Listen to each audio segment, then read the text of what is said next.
Dans notre série de podcasts sur le développement durable, Claire Groslo, fondatrice de l'association La Belle Vie, répond à une question sur les contenants alimentaires. Quelle matière choisir pour avoir une vaisselle plus écolo ? Bonne écoute! Alors, nous avons aujourd'hui une question de Madame Lagarde concernant les contenants alimentaires. Effectivement, il est important si on veut améliorer la qualité du repas pour les enfants, pour impacter plus bénéfiquement leur santé, mais aussi réduire son impact sur l'environnement, il est important de tenir compte de ces contenants alimentaires. De façon générale, il vaut mieux réduire l'utilisation des plastiques. Donc ça ne veut pas dire qu'il faut que vous jetiez tous les ustensiles et tous les contenants alimentaires que vous avez en plastique, mais en tout cas quand vous les renouvelez, il est préférable de privilégier d'autres types de contenants, y compris les plastiques qui à date sont considérés comme non nocifs pour la santé. Sachez que les procédés de réalisation des plastiques, de synthèse, de polymérisation, de refonte, de moulure, etc., sont faits à des températures en général élevées. La polymérisation peut générer des produits secondaires qui ne sont pas des produits qu'on a intentionnellement mis dans le plastique, mais qui sont des résidus de polymérisation ou de synthèse. En fonction de la méthodologie utilisée par l'industriel, on n'est pas à l'abri de surprises qui pourraient à nouveau arriver, comme la question du bisphénol par exemple l'a été dans les biberons. Donc privilégier plutôt d'autres matériaux.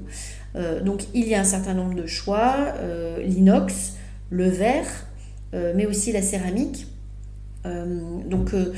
Vous pouvez utiliser ces trois types de matériaux qui sont des matériaux vraiment inertes et qui ont des avantages et inconvénients. Les uns qui transmettent plus la chaleur, donc pour un plat ou une assiette, peut-être plutôt du verre que de l'inox. Mais pour un gobelet pour boire, l'inox peut tout à fait faire l'affaire, mais aussi le verre trempé, borosilicaté, très efficace. Donc le métal fait du bruit, l'inox fait du bruit et transmet beaucoup la chaleur.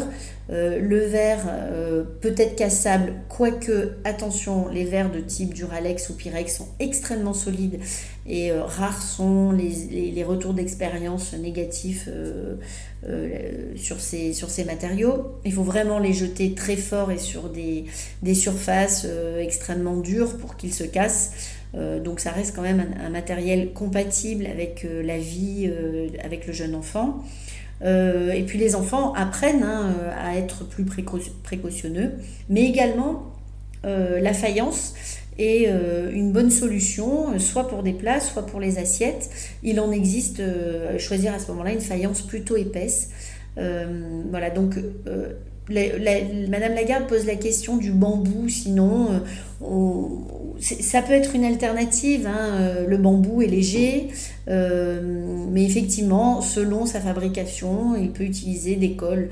Bon, déjà il vient souvent d'assez loin, et puis il peut utiliser des cols ou des liants pour les particules de bambou qui sont peut-être pas toujours très saines, mais en vaisselle d'appoint, de pique-nique, d'extérieur, ça peut aussi être une solution. Voilà, donc j'espère que ça répond à vos attentes. En tout cas, c'est une très bonne démarche de réfléchir à ces contenants alimentaires qui, a fortiori avec la chaleur, peuvent vraiment diffuser dans les aliments des produits nocifs. Voilà.